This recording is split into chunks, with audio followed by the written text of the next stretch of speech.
De plus en plus d'intellectuels, de journalistes, d'opposants, d'homosexuels russes. Face au durcissement du régime sur la scène intérieure, multiplication des lois liberticides, restriction du droit de manifester, contrôle du web. Face également à cette politique extérieure délibérément agressive, annexion de la Crimée, de l'Ukraine, est né ce que les médias surnomment déjà la 5e vague d'émigration. Un phénomène sur lequel se penchent nos correspondantes à Moscou, Ksenia Bolchakova et Julia Luibova.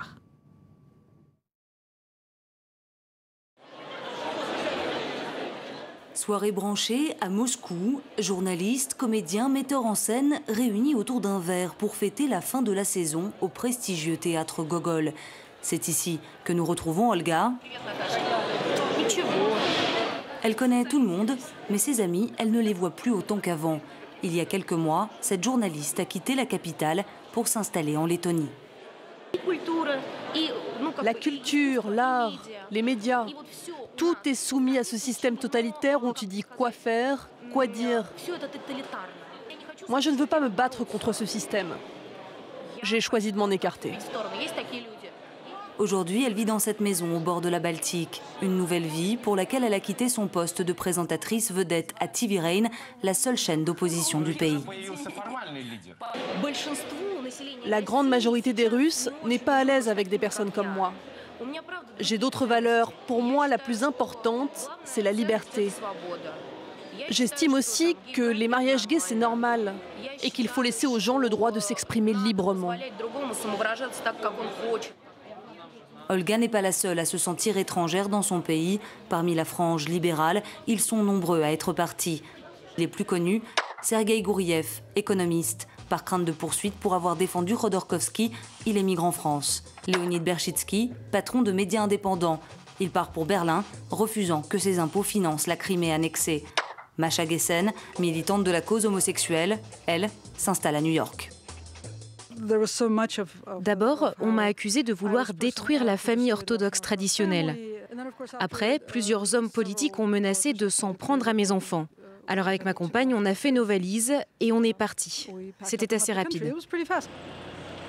Mais cette fuite des élites n'est pas un phénomène de masse. Si 7 millions de Russes disent vouloir faire leur vie ailleurs, seul 1% saute le pas.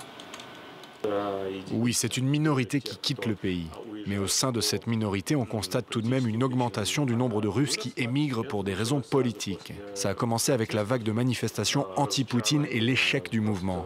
Il y a eu un sentiment de désillusion. La Russie n'était plus ce champ de tous les possibles. Désillusion, certes, mais faut-il pour autant partir? Zoya Svetova est militante des droits de l'homme. Pour elle, si le régime de Vladimir Poutine est autocratique, on est encore loin des répressions massives de l'époque de l'URSS. Tous ces gens qui disent « il est temps de se tirer, quand la démocratie reviendra, nous reviendrons ». C'est trop facile. Nous pouvons encore résister, défendre notre liberté et les îlots de société civile qu'il nous reste. Mais face à la multiplication des lois liberticides, des atteintes aux droits de l'homme, face au contrôle accru du web et des médias, le nombre de candidats au départ pourrait grimper. Déjà en 2013, les Russes arrivaient en 2e place après les Syriens pour les demandes d'asile en Europe, avec plus de 40 000 dossiers déposés. Et avec moi sur ce plateau, Dominique Curis, chargée de campagne Russie, donner de la voix chez Amnesty International. Bonjour. Bonjour. Merci d'être avec nous sur ce plateau.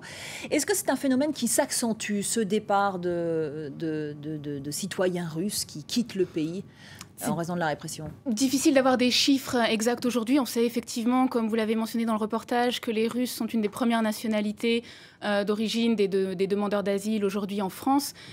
Et il y a une situation en Russie, qui fait que les militants, les activistes font face à un choix impossible, à savoir prendre le risque d'être poursuivis en justice, de la prison, de l'agression violente, ou se taire, ou partir. En tout cas, on voit bien que cette main de fer de Vladimir Poutine ne cesse de se refermer sur toute forme de contestation. Qui concerne le plus cette répression du régime ? Elle concerne tout ce qui n'est pas conforme à une certaine vision de la Russie, à une vision dite traditionnaliste, pro-gouvernementale de la Russie. Ça concerne des artistes, des journalistes, des militants associatifs, des militants politiques, des étudiants.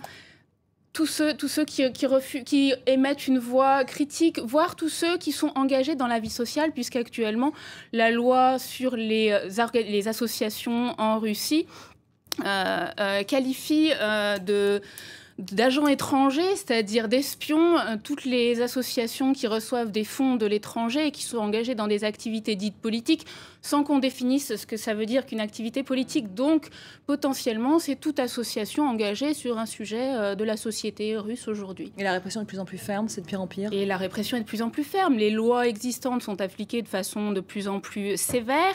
Et on voit toutes les semaines des nouveaux projets de loi, des nouveaux amendements à des projets de loi existants, des nouveaux décrets qui sont adoptés pour restreindre encore plus la liberté de manifester, la liberté de s'exprimer, la liberté de s'associer. Aujourd'hui, on a des gens en prison depuis 2 ans parce qu'ils ont participé à une manifestation non violente. En quoi est-ce que les groupes de défense des droits de l'homme représentent-ils une menace pour le gouvernement ? Ils représentent, je ne les qualifierais pas de menaces, ils sont une richesse pour la Russie. Voilà, non, mais le gouvernement les considère peut-être comme une menace parce qu'il questionne l'agissement des autorités et de la Russie actuellement.